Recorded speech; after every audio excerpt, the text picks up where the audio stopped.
Bonjour mon frère, bonjour ma soeur. Bienvenue sur Étendard de foi, dans la rubrique Partage de lumière. J'espère que tu vas bien, j'espère que tout se passe bien de ton côté. Et par la grâce de Dieu, moi je me porte bien, moi et les miens. Donc aujourd'hui j'ai un partage à te proposer, j'ai une étude à te proposer par la grâce de Dieu du livre de Jonas, les 4 livres du livre de Jonas, histoire de voir vraiment ce que le Seigneur veut nous dire, veut nous enseigner, veut nous apprendre dans le livre de Jonas. Donc accroche-toi, attache ta ceinture, la ceinture de la vérité et rentre avec moi dans cette étude. Je t'invite pour cela à prier, à demander au Seigneur, au Saint-Esprit, à t'éclairer, à illuminer ton entendement, à éclairer ton cœur de sorte que ta parole, la parole de Dieu soit dans ton cœur et demeure dans ton cœur. Que le Seigneur te bénisse. Après avoir prié, nous allons commencer la lecture de la parole. Jonas, chapitre 1. La parole de l'Éternel fut adressée à Jonas, fils d'Amittai, en ces mots. Lève-toi, va à Ninive, la grande ville, et crie contre elle, car sa méchanceté est montée jusqu'à moi. Et Jonas se leva pour s'enfuir à Tarsis, loin de la face de l'Éternel. Il descendit à Jaffo, et il trouva un navire qui allait à Tarsis. Il paya le prix du transport et s'embarqua pour aller avec les passagers à Tarsis, loin de la face de l'Éternel. Mais l'Éternel fit souffler sur la mer un vent impétueux, et il s'éleva sur la mer une grande tempête. Le navire menaçait de faire naufrage. Les mariniers eurent peur, ils implorèrent chacun leur Dieu, et ils jetèrent dans la mer les objets qui étaient sur le navire, afin de se le rendre plus léger.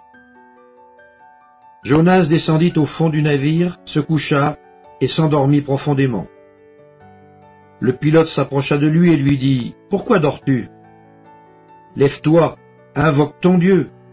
Peut-être voudra-t-il penser à nous, et nous ne périrons pas. » Et ils se dirent l'un à l'autre, « Venez, et tirons au sort pour savoir qui nous attire ce malheur. » Ils tirèrent au sort, et le sort tomba sur Jonas.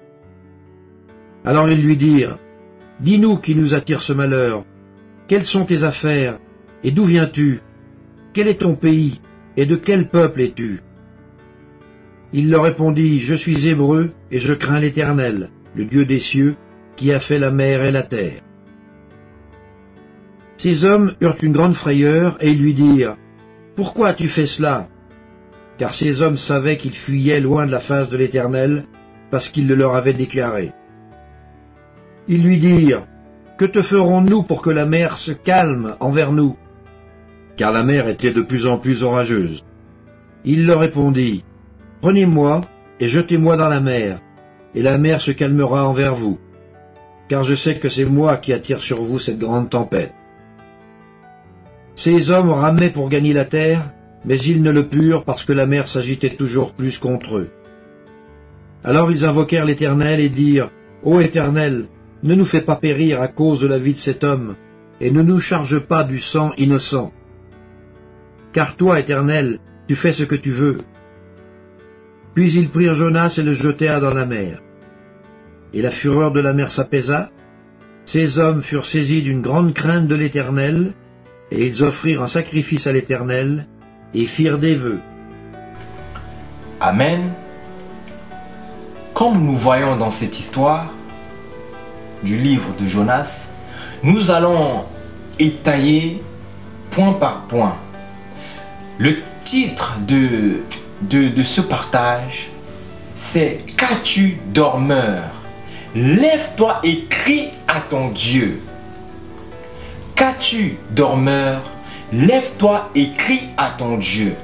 Comme nous voyons au premier verset, la parole de l'Éternel est adressée à Jonas, fils d'Amittai. Le Seigneur demande à Jonas de se lever et de s'en aller à Ninive, la grande ville, afin de parler contre elle, car Dieu avait déclaré une sentence contre cette ville. Mais il est étonnant de constater ce que Jonas fait après. Jonas se lève bel et bien, mais ne fait pas ce que Dieu dit. Il se lève comme Dieu lui a demandé, mais il ne se lève pas pour aller à Ninive, il se lève pour aller en Tarsis. Et pour aller en Tarsis, Jonas rencontre, dans son chemin pour Tarsis, il rencontre des difficultés. Mais, comme je l'ai dit, le titre de ce partage, c'est « Qu'as-tu dormeur? Lève-toi et crie à ton Dieu. » Donc Jonas se lève pour aller en Tarsis. Jonas se lève pour faire ce que Dieu ne lui demande pas. Effectivement, Jonas se lève. Mais pourquoi Jonas se lève? Personne ne le sait. Mais Jonas se lève pour aller en Tarsis. Comme tu te lèves pour aller en Tarsis, la question que j'aimerais te poser, c'est: qu'est-ce que Dieu t'a dit? Qu'est-ce que Dieu t'a dit de faire hier, aujourd'hui, tout à l'heure? Qu'est-ce que Dieu t'a dit il y a quelques années? Qu'est-ce que Dieu t'a dit? À quoi Dieu t'a appelé? Oui, tu te lèves bel et bien. Tu t'es levé bel et bien. Mais qu'est-ce que tu fais aujourd'hui? La question que j'aimerais te poser, mon frère, ma soeur, est-ce que tu fais ce que Dieu te dit? Si tu ne fais pas ce que Dieu te dit, la question c'est: que fais-tu donc? Et qu'as-tu dormeur? Le Seigneur te pose la question. Qu'as-tu dormeur? Lève-toi et crie à ton Dieu. Qu'as-tu dormeur? Lève-toi et crie à ton Dieu. Jonas se lève pour s'enfuir de devant l'Éternel. Tu sais, mon frère, tu sais, ma soeur, il y a de différentes manières que nous fuyons de devant l'Éternel. Tu peux fuir de devant l'Éternel lorsque l'Esprit de Dieu te convainc de faire, te pousse à faire quelque chose, à un moment T, à un instant présent, peut te communiquer une parole à dire à une personne, peut te communiquer un songe, un avertissement pour ton père, pour ta mère, afin qu'ils se repentent. Mais la question c'est: que fais-tu de cela? La question c'est: que fais-tu de ce que Dieu te dit, t'a dit? Et qu'as-tu dormeur? Lève-toi et crie à ton Dieu. C'est un appel à l'ordre de la part de l'Éternel. Qu'as-tu dormeur? Lève-toi et crie à ton Dieu.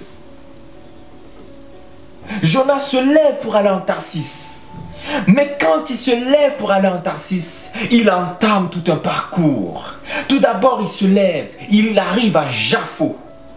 Et à Jaffo, il prend un navire qui va le conduire en Tarsis, à sa destination prévue. Mon frère, ma soeur, peut-être que dans ta vie, tu as prémédité, tu as planifié des choses. Dieu t'avait dit une chose hier, mais sous l'influence des mauvaises compagnies, sous l'influence des faux dirigeants, des faux pasteurs, des fausses prophéties, tu t'es levé pour aller en Tarsis. Contrairement à ce que Dieu t'a appelé à faire, contrairement à ce que Dieu a prévu pour toi. Jonas prend un navire pour aller en Tarsis. Mais étonnant de constater que dans ce navire, quand Jonas entre dans ce navire, un grand vent se lève. Un grand vent se lève. Et une grande tourmente paraît. De sorte que le navire se pensa rompre.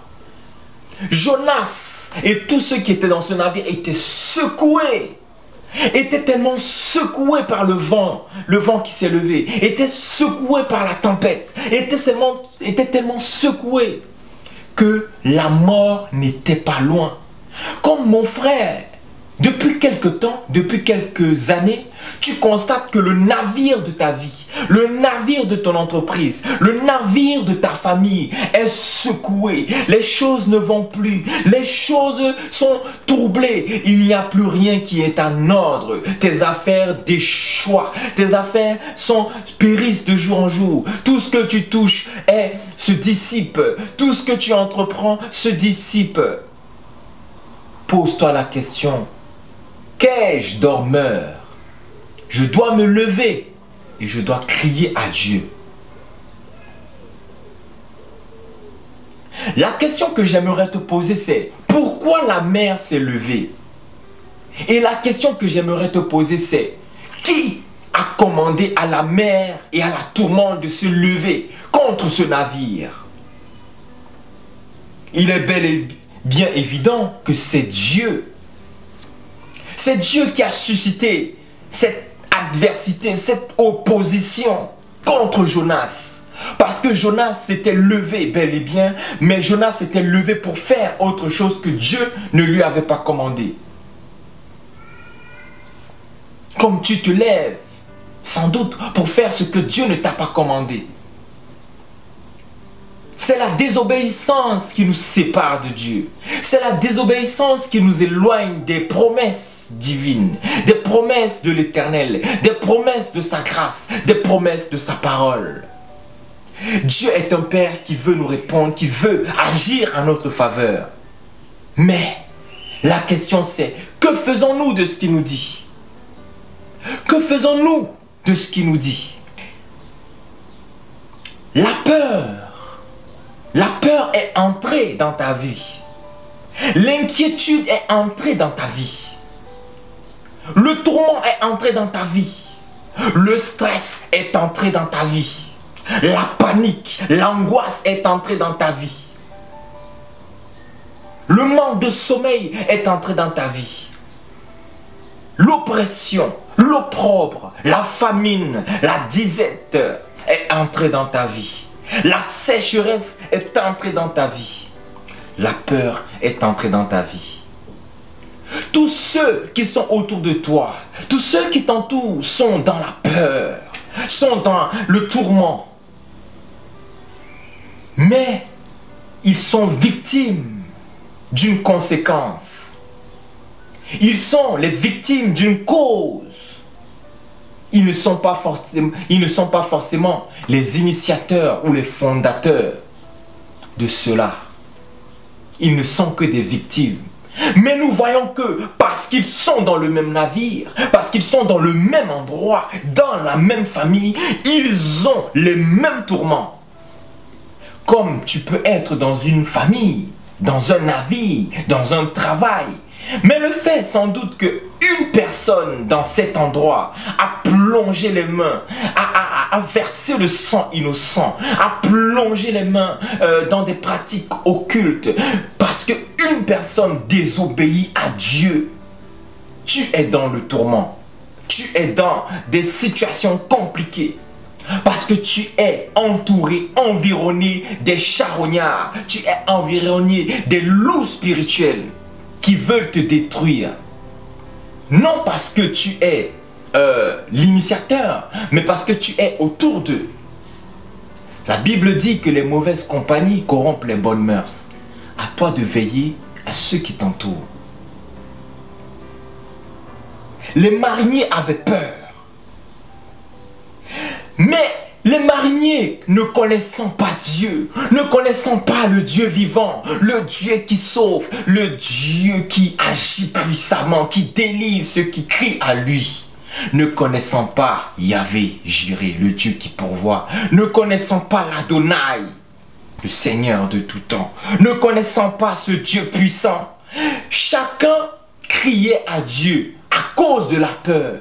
Comme parfois quand tu as peur, quand tu es dans ces situations compliquées, tu te lèves pour aller voir le sorcier, tu te lèves pour aller voir l'astrologue, tu te lèves pour aller voir la télévision, tu te lèves pour aller voir ton ami, ta servante, ton patron, tu te lèves pour aller voir ton collègue, quelqu'un, un conseiller, pour t'aider dans cette situation.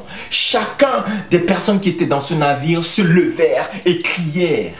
À cause de la peur, à cause de ta peur, qu'as-tu fait? À cause de ta peur, qu'as-tu consulté? À cause de la peur, à cause de l'inquiétude, qu'as-tu consulté? Chacun criait à son Dieu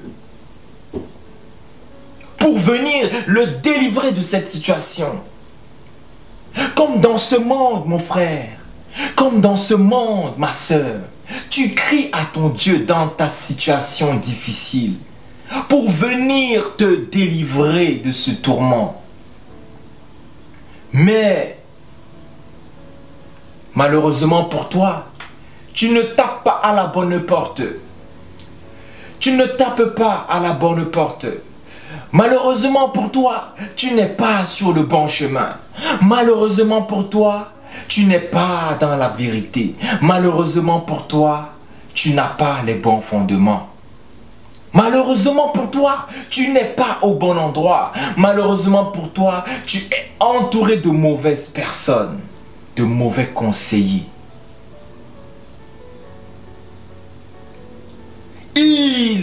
Après avoir consulté à leur Dieu, ils ont consulté leur Dieu.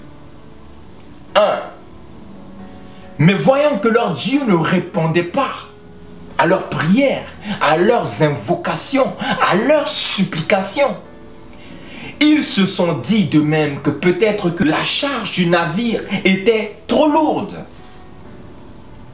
Peut-être que tu peux te dire que c'est à cause de ça, c'est à cause de tel ami que ça ne va pas, c'est à cause de mon comportement que ça ne va pas. Peut-être que tu te dis que c'est à cause de ton habillement que ça ne va pas. Mais tu vas te débarrasser de ces choses. Mais sache que ce n'est pas la cause. Les mariniers, le marinier que tu es, se pose la question. Mais d'où me vient ce problème? D'où me vient cette situation? D'où me viennent ces attaques? Le marinier se pose la question. Les mariniers se posent la question. À cause de cette peur, à cause de la peur de mourir, ils se sont levés pour crier à leur Dieu. Mais voyant que leur Dieu ne répondait pas, ils se sont dit que peut-être que c'est à cause de la charge du navire. Peut-être que le navire est trop encombré. Donc ils se sont mis à jeter au fur et à mesure certains éléments, à se débarrasser de certaines choses. Peut-être que c'est le travail que tu as entrepris aussi. À te débarrasser de certaines personnes. À te débarrasser de certaines affaires, de certaines choses matérielles. À te débarrasser de certains ouvrages. Mais laisse-moi te dire que tu ne cherches pas au bon endroit.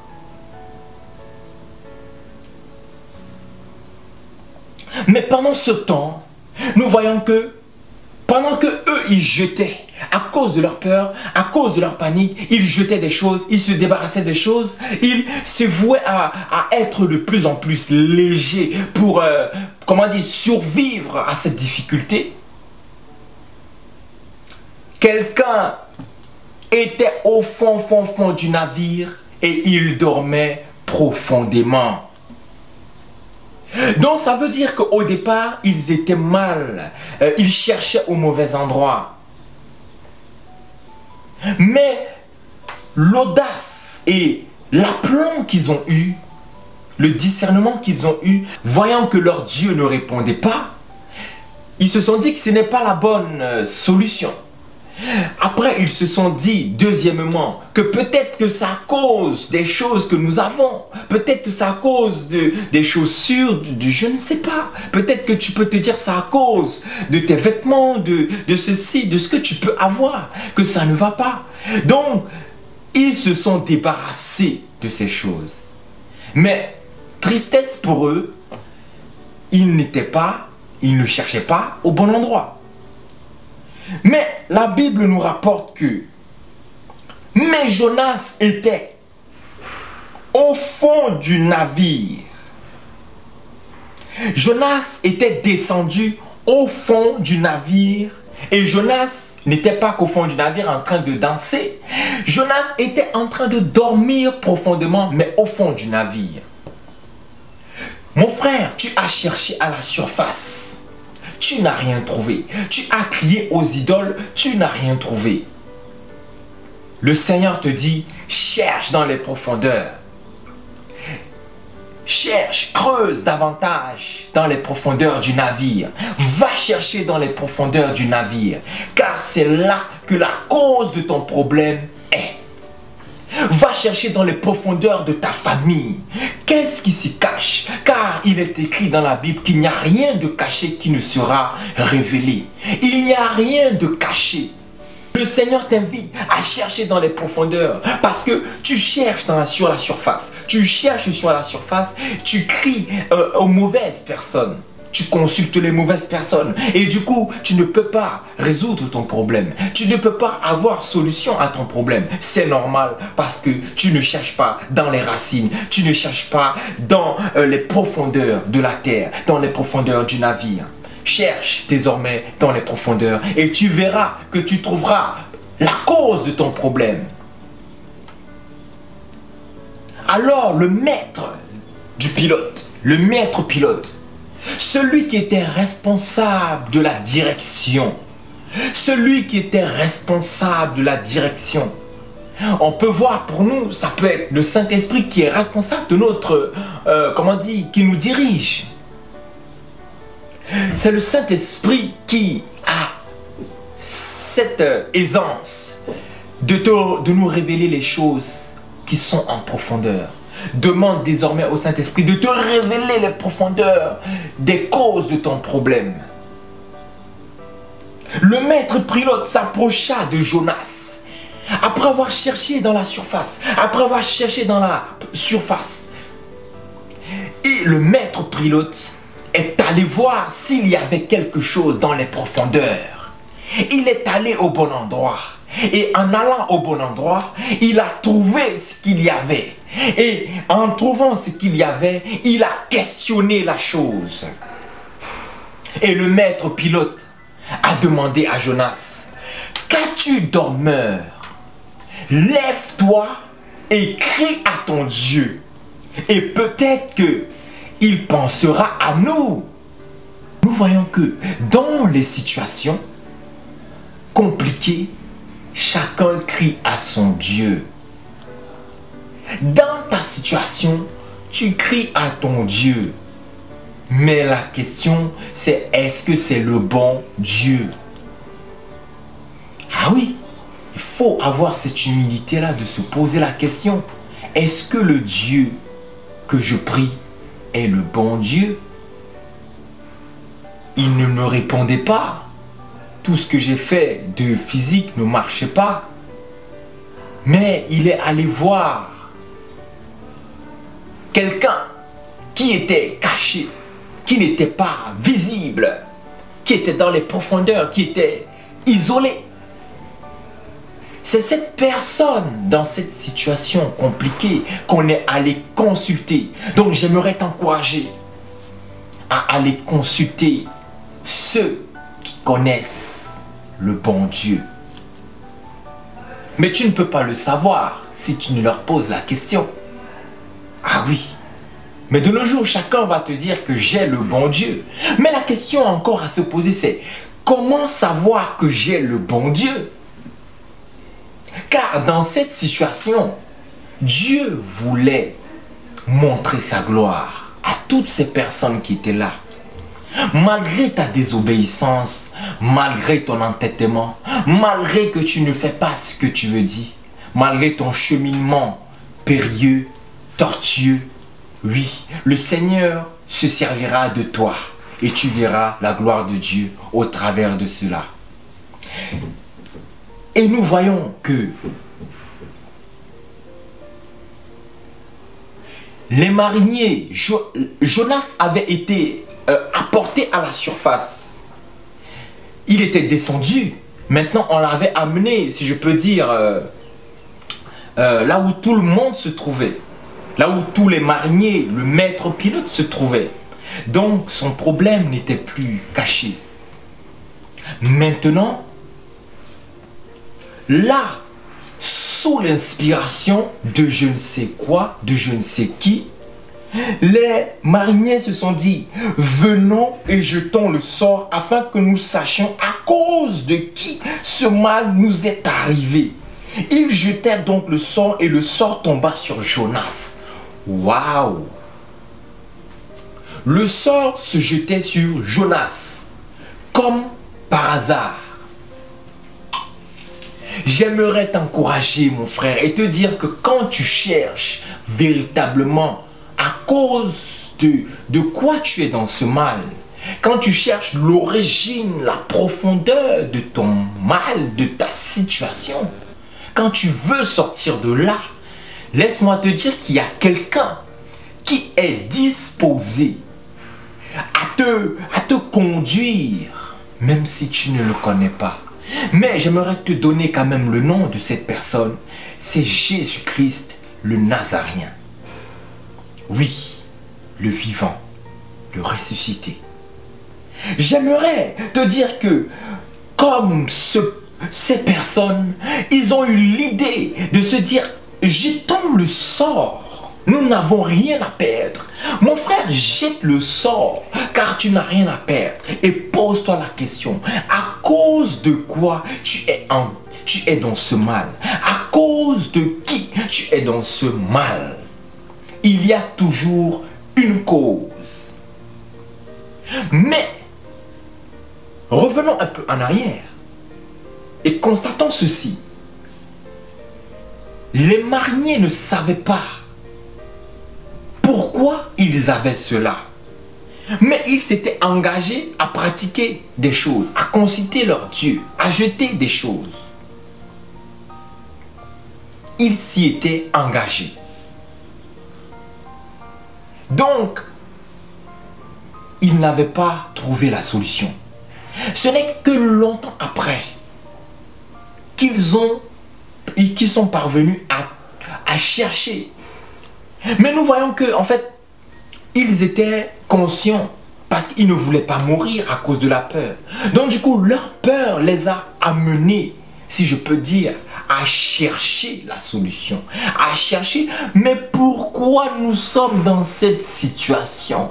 Mais pourquoi nous souffrons autant? Mais pourquoi nous sommes malades? Mais pourquoi nous avons tous ces tourments? Pose-toi également les mêmes questions. Pose-toi également pourquoi tu es visité par certains esprits méchants et mauvais, et répugnants, et impurs. Pourquoi tu es attaqué autant? Oui, mon frère, j'aimerais t'encourager à davantage comprendre cette pensée. Et quand les mariniers et le maître pilote ont vu Jonas ayant tout essayé, maintenant, il est étrange de voir les questions qu'ils posent à Jonas. Maintenant qu'ils voient Jonas, ils lui ont posé la question. Demande aussi à ton Dieu. Mais ils ne savaient pas que c'était Jonas la cause de leur problème. Mais du moins, ayant jeté le sort est tombé sur Jonas. Dieu a exposé Jonas au milieu de ces personnes qui ne connaissaient pas Dieu. Sache que Dieu va t'exposer également. Dieu va t'exposer également. Maintenant, ils se sont approchés de lui. Ils étaient conduits étape par étape. Il avait trouvé Jonas. Mais le sort ensuite est tombé sur Jonas. Mais malgré ça, ils ne comprenaient pas toujours. Quelque part, Dieu les conduisait. Ok. Ensuite, il lui pose la question. Donc ça veut dire que si tu n'as pas l'Esprit de Dieu, tu ne peux pas savoir pourquoi tu as ce problème. Donc parfois, il faut que tu ailles voir ceux vers qui Dieu t'envoie pour leur demander, mais pourquoi je souffre? Va voir ton père, va voir ta mère. Qu'est-ce qu'ils ont touché? Va voir ton grand-père, ta grand-mère. Va voir ton pasteur, s'il est occultiste. Va voir telle personne ou telle personne. Ah oui. Peut-être que ils ont les réponses. Si néanmoins Dieu dispose leur cœur à te révéler ces choses. Du moins, s'ils ne sont pas disposés, demande au Saint-Esprit. Ah oui. Donc maintenant, il pose la question à Jonas. Déclare-nous maintenant pourquoi ce mal-ci nous est arrivé. Quel est ton métier et d'où tu viens? Quel est ton pays et de quel peuple tu es? Et il leur dit, je suis hébreu et je crains l'Éternel. le Dieu des cieux qui a fait la mer et le sec. Yeah. Ah, Jonas ne répond même pas à leurs questions. On lui a dit, mais Jonas, dis-nous quel métier tu fais. Il n'a pas dit qu'il est architecte. Il n'a pas répondu à la question. Ça veut dire que, ici, par rapport aux questions que Jonas a répondues, Jonas est allé pousser également par Dieu de révéler ce qui était essentiel de savoir. Il était de quel peuple et quel Dieu il priait, quel Dieu il craignait. Donc mon frère, ma soeur, j'aimerais également te dire que toutes les autres questions sont futiles quelque part. Ne te prends pas la tête avec cela. Dieu attire ton attention sur de quel peuple, de quelle nation tu es et quels sont les dieux que vous priez. C'est sans doute à cause de ces dieux-là, de ces entités-là, à cause de tes origines quelque part, que tu as ce problème-là. Oui, parce que pourquoi Jonas a répondu comme ça? Parce qu'en fonction du peuple que tu es, en fonction de la nation d'où tu viens, oui, en fonction de cette nation-là voue un culte à une divinité. Ah oui, cette nation-là adore Dieu ou Dieu. Ah oui. Donc Jonas leur répond, je suis hébreu et je crains l'Éternel. Jonas leur répond, je suis hébreu et je crains l'Éternel.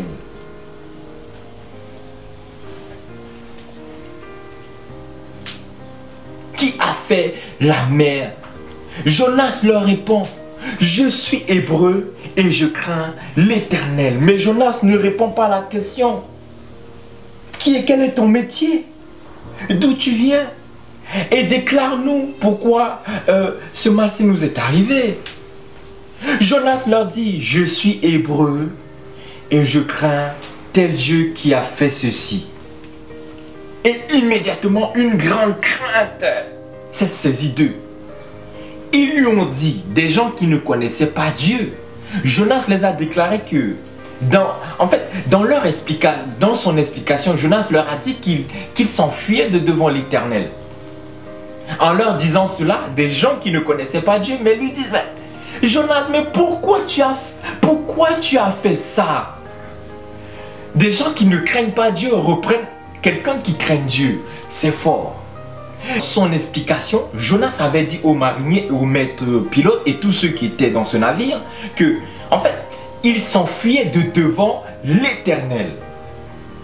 Et des gens qui ne craignaient pas Dieu, des personnes qui criaient après leur Dieu, après avoir tout essayé, ils étaient lassés, fatigués. Donc, ils sont allés voir aussi Jonas qui était aussi isolé. On lui a dit, toi aussi viens crier à ton Dieu. Et c'est ces personnes-là qui étaient égarées qui viennent le reprendre. Dis même Jonas, pourquoi tu as fait cela? En gros, pourquoi tu t'enfuis de devant l'Éternel? Laisse-moi te dire que quelqu'un qui ne connaît pas Dieu peut également peut être poussé par Dieu pour te ramener au droit chemin. Pour te ramener, pour te corriger quelque part. Parce que Dieu se sert de tout et de n'importe qui pour te recalibrer, pour te restructurer, pour te faire marcher sur le droit chemin. Donc il ne faut pas minimiser ces personnes-là. Il ne faut pas être indifférent. Oui mon frère, il faut être humble. Et ces personnes-là lui posent la question, que ferons-nous donc pour que ce tourment-ci s'arrête? Que ferons-nous donc pour que ce tourment-ci s'arrête? Et Jonas leur a dit, prenez-moi et jetez-moi dans la mer, et la mer s'apaisera. Laisse-moi également t'informer que, mon frère, tant que la source, tant que la cause de ton problème n'a pas été résolue, tu seras toujours dans ce tourment. Tant que l'origine de ton problème n'a pas été résolue, n'a pas été trouvée et résolue, tant que tu ne t'es pas débarrassé de la cause de cette situation, tu seras toujours dans le tourment. Oui. Et la bonne nouvelle de ce chapitre est que, malgré son entêtement, Dieu, comment dire, Dieu, dans sa grandeur, dans sa divinité, sa toute-puissance, s'est servi de l'entêtement de Jonas pour se révéler à des personnes qui ne le connaissaient pas. Parfois, Dieu se sert de nous indirectement pour, quelque part, se révéler à ceux qui prient des faux dieux, à ceux qui, comment dire, vouent un culte à des entités, des divinités. Ah oui, dans son entêtement, Dieu s'est révélé à ces personnes-là. Une fois qu'ils ont vu, une fois qu'ils ont obéi à ce que Jonas leur a dit de faire, ils ont, comment dire, la mer s'est arrêtée net. Le tourment s'est arrêté net.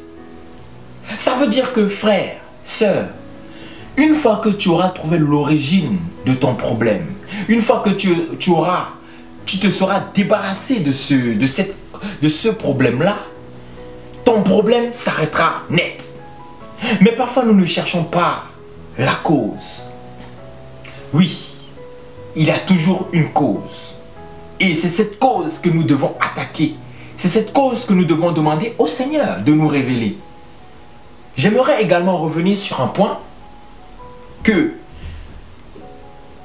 en fait, Jonas leur a dit que je suis hébreu.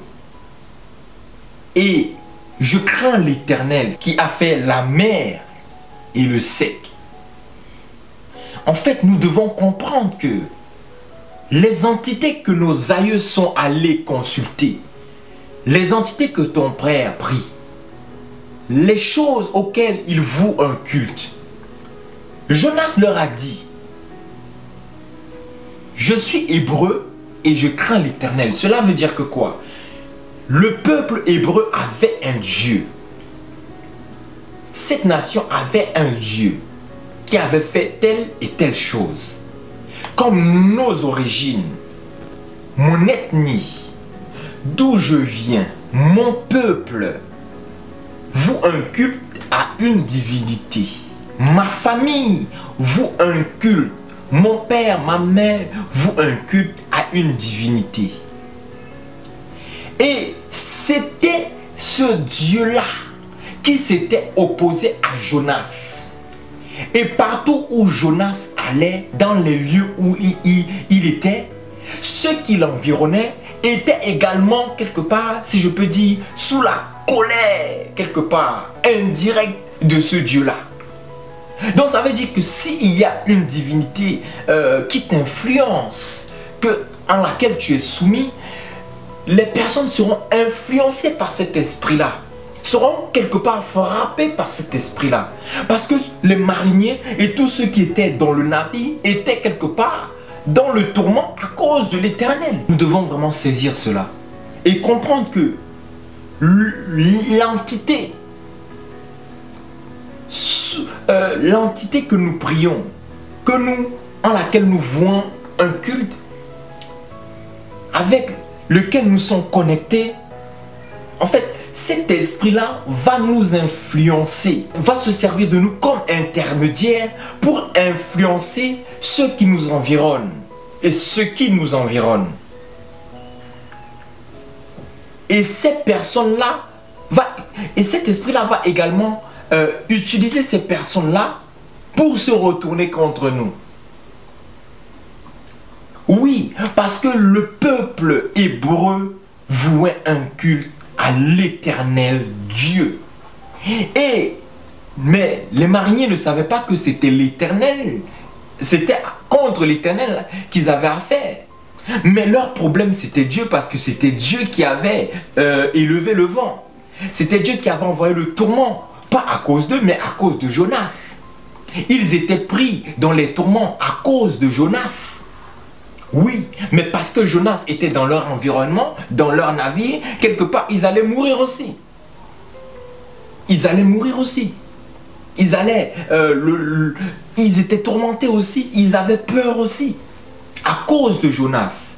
Donc, l'esprit que Jonas priait, l'esprit que Jonas adorait, était comme qui était en opposition à Jonas à ce moment-là, à cause de sa désobéissance, influençait, avait déclaré, avait commandé à la mer, aux éléments naturels de se soulever, de se lever contre la vie de Jonas, et tous ceux qui l'environnaient étaient pris dans ce tourbillon-là, dans cette malédiction-là.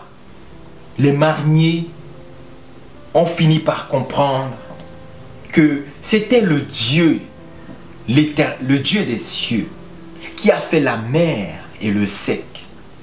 C'est ce Dieu-là que Jonas priait. Donc, dans ce navire, Jonas, malgré son entêtement, était le seul qui connaissait le vrai Dieu.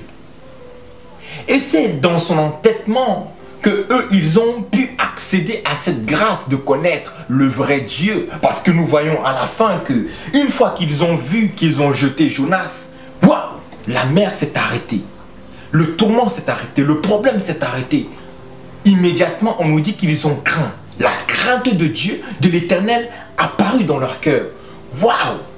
Et nous comprenons également, nous voyons à la fin que ces gens-là craignirent l'Éternel d'une grande crainte. Et ils offrirent des sacrifices à l'Éternel et vouèrent des vœux.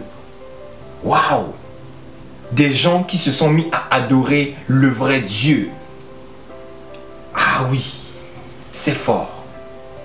Donc nous comprenons tous ces mystères, tous ces enseignements, et nous devons comprendre que parfois la source de notre problème est cachée dans les profondeurs, et nous ne devons pas dormir, et nous ne devons pas laisser l'ennemi nous endormir. J'attire encore ton attention, et te dire que, et t'encourager, et te dire, ne te laisse pas endormir, ne te laisse pas distraire. Regarde ta situation, regarde ce problème qui persiste. Oui, je t'encourage à chercher dans les profondeurs, à demander à l'Éternel de te révéler qui est la cause, quelle est la cause, pourquoi ceci t'arrive, pourquoi tu es comme ça, pourquoi tu es dans cet état-là. Et Dieu qui est bon te révélera la cause, te conduira sur le chemin de ta délivrance, de ta guérison, car il est le Dieu qui conduit tous ceux qui sont prêts, qui sont disposés à obéir à sa voix, à sa parole. Oui, j'aimerais également te bénir et te dire que le Seigneur te garde et t'éclaire davantage dans ce chemin de recherche.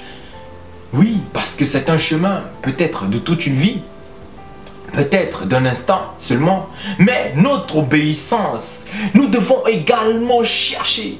Parce que je constate beaucoup de choses dans ces temps, que les enfants de Dieu, ceux qui traversent parfois des situations difficiles, ne cherchent plus, ne recherchent plus quand ils sont dans des problèmes, ne recherchent pas Dieu, ne se posent pas les bonnes questions, comme ces mariniers-là qui ne connaissaient même pas Dieu. Ils ne posent plus des questions. Mais pourquoi j'ai ce problème? Mais pourquoi ceci m'arrive? Ou mais pourquoi ma famille est comme ça? Ils ne cherchent pas à comprendre les choses.